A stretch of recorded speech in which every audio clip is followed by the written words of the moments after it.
शादी के लिए एक युवक ने प्रेमिका के 4.5 साल के बेटे को अगवा कर ट्रेन में बिठाकर वर्धा भेज दिया। इसके बाद अपहरण की झूठी कहानी बताकर प्रेमिका को गुमराह किया।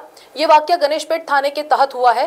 पुलिस ने आरोपी हंसराज ज्ञानेश्वर देखने को गिरफ्तार किया है। दिनांक 21/6/2024 रोजी शुक्रवारी, म्हणजे मागच्या शुक्रवारी मुलगा आहे। तर ही सुमारे 1 महिन्यापासून आमच्या पोलीस स्टेशनच्या हद्दीमधील जयस्वाल गेस्ट हाऊस मध्ये राहायला होती। त्या ठिकाणी तिच्याबरोबर तिच्याच ओळखीचा हंसराज दखने नावाचा इसम सुद्धा राहिला होता। त्यांची साधारणतः 1-1.5 महिन्यापासून ओळख होती आणि ते दोघे जण एकत्र राहत होते। सदर जी महिला आहे अर्चना सुधाकर पेंदोर, हिचं 7 ते 8 महिन्यापूर्वी नवऱ्याबरोबर भांडण करून ती त्याच्यापासून वेगळी होऊन ती राहत होती आणि एका गेस्ट हाऊस मध्ये ती धुणे भांड्याचे काम करत होती। त्यावेळेला ह्या हंसराज दखने बरोबर तिची ओळख झाली। दोघांची ओळख 1-1.5 महिन्यापासून असल्यामुळे ते एकत्र एका रूम मध्ये राहत होते आणि त्याला तिच्याशी लग्न करायचं होतं। ती त्याला म्हणत होती की माझ्या मुलासकट तुला स्वीकारावं लागेल, परंतु ते मुलाला स्वीकारण्यासाठी तो राजी नव्हता।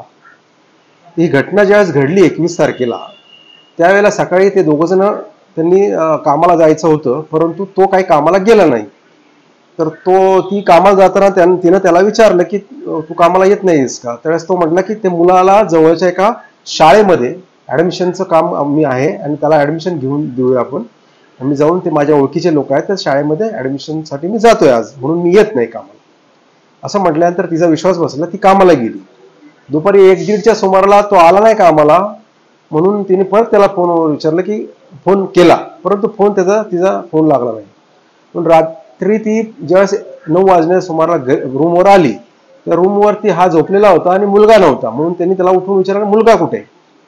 तर त्यांनी अशी एक स्टोरी सांगितली की दुपारी खापरीच्या हद्दीमध्ये बस स्टँडवर 3 जण आले होते। त्यांनी तोंडाला फडकं बांधलेलं होतं आणि ह्या मुलाला ते बळजबरीने घेऊन गेले।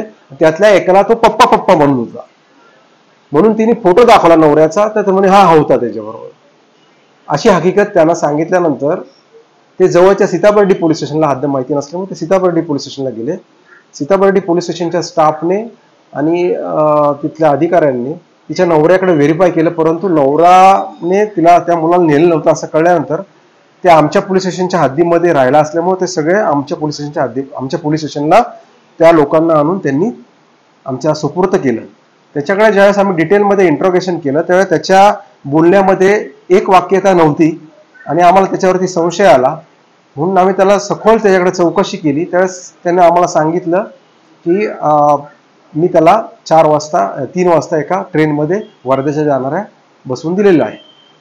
तर ही चौकशी करायच्या अगोदर त्या मुलाचे वर्णन आणि आम्ही सगळीकडे कळवलं होतं। तर त्या कळवल्यावरून GRP वर्धा यांनी त्या एका लहान मुलाला ताब्यात घेतल्याची माहिती मिळालेली होती। मग ते व्हेरीफाय केलं याच्याकडची माहिती आणि ती व्हेरीफाय केल्यानंतर तोच मुलगा असल्याची खात्री पटल्यानंतर आम्ही आमचा स्टाफ पाठवून त्या मुलाला आमच्या ताब्यामध्ये घेतलं आणि ह्या महिलेची तक्रार आम्ही त्याच्या विरुद्ध घेतली। त्याला एक लहान मुलाला सोडून देणं बेवारसपणे आणि त्याच्या जीवाला धोका होईल अशा पद्धतीने सोडून दिलं होतं।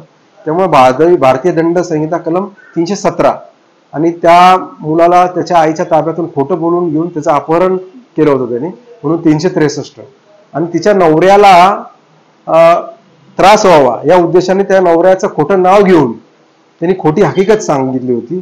त्या म्हणून 182 IPCचं सेक्शन अशा प्रमाणे आम्ही त्याचा गुन्हा दाखल केलेला, त्या व्यक्तीला आम्ही अरेस्ट केलेला आहे।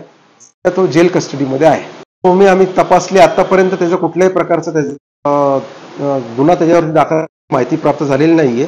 आमच्या इंट्रोगेशन केवळ तो मुलगा नको होता, हिच्याबरोबर लग्न करायचं होतं आणि हिच्याबरोबर राहायचं होतं, पण मुलाचा अडसर त्याला होत होता, म्हणून त्यांनी तो गुन्हा केल्याचं निष्पन्न होत आहे।